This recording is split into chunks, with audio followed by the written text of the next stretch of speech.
بسم اللہ الرحمن الرحیم۔ حضرت آدم علیہ السلام زمین پر اترنے پر بے حد پریشان اور غمزدہ تھے۔ پھر حضرت حوا سے علیحدگی بھی پریشانی کو بڑھا رہی تھی۔ اللہ پاک نے حضرت آدم کو ہند اور حضرت حوا کو جدہ میں اتارا تھا۔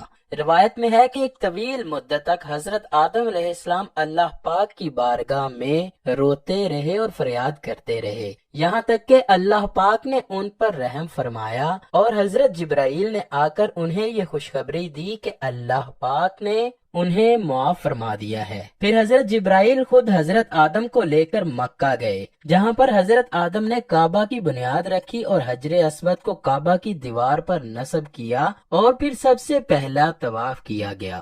طواف کے بعد حضرت جبرائیل ہی حضرت آدم کو لے کر جبل عرفات گئے، جہاں پر حضرت حوا موجود تھی۔ وہاں جب حضرت آدم پہنچے تو طویل مدت کی وجہ سے مختلف جسمانی تغیرات بدلنے سے حضرت آدم نے حضرت حوا کو نہ پہچانا، جس پر حضرت جبرائیل علیہ السلام نے ان کا تعارف کروایا۔ حضرت آدم اور حضرت حوا کی ملاقات کے بعد اللہ پاک نے آپ کو کثیر اولاد سے نوازا۔ قابیل نے حضرت حابیل کو شہید کر دیا تو حضرت آدم علیہ السلام حابیل کی مصیبت میں بے قرار رہنے لگے۔ تب اللہ پاک نے حضرت جبرائیل کو ان کی تسلی کے واسطے بھیجا۔ انہوں نے حضرت آدم کو حکم خدا بتایا کہ اللہ پاک انہیں ایک فرزند رشید عنایت کرے گا، جس کی نسل سے پیغمبر پیدا ہوں گے۔ چنانچہ حابیل کے مرنے کے 5 سال بعد حضرت آدم علیہ السلام کے ہاں فرزند پیدا ہوا، جس کا نام شیس تھا۔ اس کا مطلب ہے اللہ کا دیا ہوا تحفہ۔ یہ نام رکھنے کی وجہ یہ ہے کہ حابیل کے قتل ہونے کے بعد اللہ پاک نے ان کو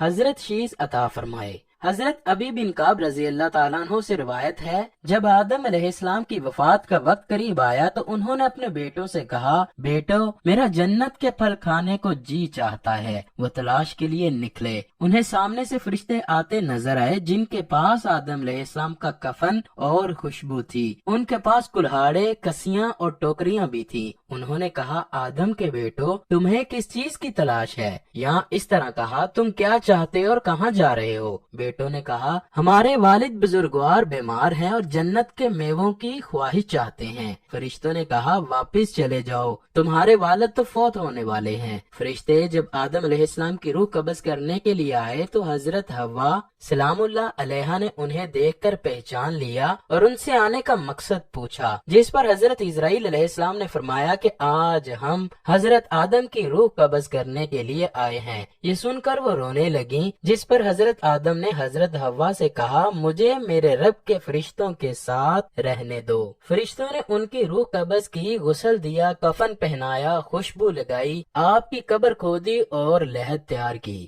پھر حضرت جبرائیل علیہ السلام کچھ اور فرشتوں کے ساتھ نازل ہوئے اور انہوں نے حضرت آدم کے جنازے کی امامت فرمائی اور باقی تمام فرشتوں نے ان کے پیچھے حضرت آدم کی نماز جنازہ ادا فرمائی۔ پھر انہیں قبر میں رکھ کر اوپر سے مٹی ڈال دی، پھر کہا، آدم کے بیٹو تمہارے لیے یہی طریقہ ہے۔ ناظرین گرامی، حضرت آدم علیہ السلام کی قبر کے بارے میں مختلف روایات ہیں کہ انہیں کہاں دفن کیا گیا۔ ایک روایت تو یہ ہے کہ انہیں ہندوستان کے پاس سری لنکا میں دفن کیا گیا۔ ایک قول یہ ہے کہ مکہ مکرمہ میں جبل ابی قبیس دفن کیا گیا۔ یہ بھی کہتے ہیں کہ حضرت نوح علیہ السلام نے طوفان کے موقع پر ان کی اور حضرت حوا کی میتوں کو ایک تابوت میں ڈال کر کشتی میں رکھ لیا تھا اور پھر طوفان کے بعد انہیں بیت المقدس میں دفن کر دیا۔ ناظرین گرامی، سب سے مشہور اور قوی قول یہ ہے کہ حضرت آدم علیہ السلام کو حضرت جبرائیل نے نماز جنازہ ادا کرنے کے بعد مسجد خیف میں دفن کر کے ان کی قبر کو لوگوں سے پوشیدہ کر دیا۔